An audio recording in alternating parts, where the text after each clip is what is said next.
Hello viewers, নিয়মিত সংবাদের update পেতে এখনই সাবস্ক্রাইব করুন আমার চ্যানেলটি ও পাশে থাকা বেল বাটনটি প্রেস করুন। লাইক, কমেন্ট আর শেয়ার করে সঙ্গে থাকুন। মা, আমি পারলাম না, আমাকে ক্ষমা করে দিও।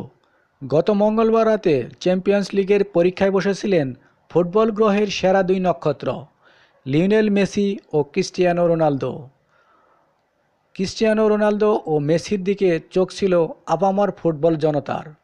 একজন গোল্ডেন A+ নিয়ে পাশ করেছেন, তবে গোল্লা পেয়ে ফেল করেছেন অপরজন। মেসি জোড়া গোল করে বার্সেলোনাকে ইউরোপ সেরা টুর্নামেন্টের সেমিফাইনালে তোলেন। গোল পেয়েছেন রোনালদোও, তবে জুভেন্টাসকে কোয়ার্টার ফাইনালের বৈতরণী পার করাতে পারেননি তিনি। প্রথম লেগে আয়াক্সের মাঠে কষ্টার্জিত ড্র করে জুভেন্টাস। CR7-এর হাত ধরে শেষ চারে ওঠার স্বপ্ন দেখে দলটি। ভক্তরা ভাবেন টুর্নামেন্ট সম্রাট তাদের ঘরের মাঠে জয় এনে দেবেনি। অবশ্য ম্যাচের 28 মিনিটে গোল করে জুভেন্টাসকে এগিয়ে দেন রোনালদো। তবে শেষ পর্যন্ত 2-1 ব্যবধানে জিতে 1996-97 সালের পর প্রথমবারের মতো ইউরোপ সেরা টুর্নামেন্টের সেরা চারে ওঠে আয়াক্স। এতে হতাশায় মুষড়ে পড়েন রোনালদো। চোখ মুখ ঢেকে মাঠেই কান্নায় ভেঙে পড়েন তিনি। গতবার রিয়াল মাদ্রিদের হয়ে ট্রফি জেতেন, এবারও তা জেতার আশায় স্পেন ছেড়ে ইতালিতে পাড়ি জমান পর্তুগিজ যুবরাজ। রোনালদো ক্রন্দন লুকাতে পারেননি মা মারিয়া ডলোরেসের ডস সান্তোস এবিউরোর কাছে। তাদের কথোপকথন নিয়ে সংবাদ প্রকাশ করেছে একাধিক স্প্যানিশ সংবাদ মাধ্যম।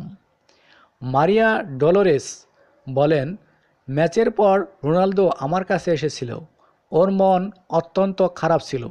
ভীষণভাবে ফাইনালে যেতে চেয়েছিল ও। আমাকে বলল, মা, চেষ্টা করেছিলাম, কিন্তু অকল্পনীয় কিছু করতে পারিনি। আমাকে ক্ষমা করে দিও। শেষ 3 বছর টানা রিয়াল মাদ্রিদকে চ্যাম্পিয়ন্স লিগ শিরোপা জেতান রোনালদো। এবার চেয়েছিলেন টানা চতুর্থবার ও মোট 6 বার এই টাইটেল নিজের হাত স্পর্শ করে দেখতে। অথচ টুর্নামেন্ট ইতিহাসে সর্বোচ্চ গোলদাতায় ছিটকে গেলেন। সেই 2007 সাল থেকে উয়েফা চ্যাম্পিয়ন্স লিগের সেমিফাইনাল খেলছেন 33 বছর বয়সী ফুটবলার।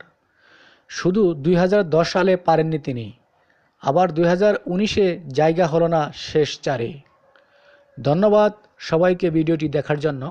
আমার এই ভিডিওটি আপনাদের যদি একটু ভালো লাগে তবে অবশ্যই একটি লাইক দিবেন আর বন্ধুদের সাথে শেয়ার করবেন। আর হ্যাঁ, অবশ্যই আমার চ্যানেলটি সাবস্ক্রাইব করুন এবং পাশে থাকা বেল বাটনটি প্রেস করুন পরবর্তীতে নতুন কোনো সংবাদ বা ভালো কোনো ভিডিও পাওয়ার জন্য। আজকের মতো এখানেই শেষ করব।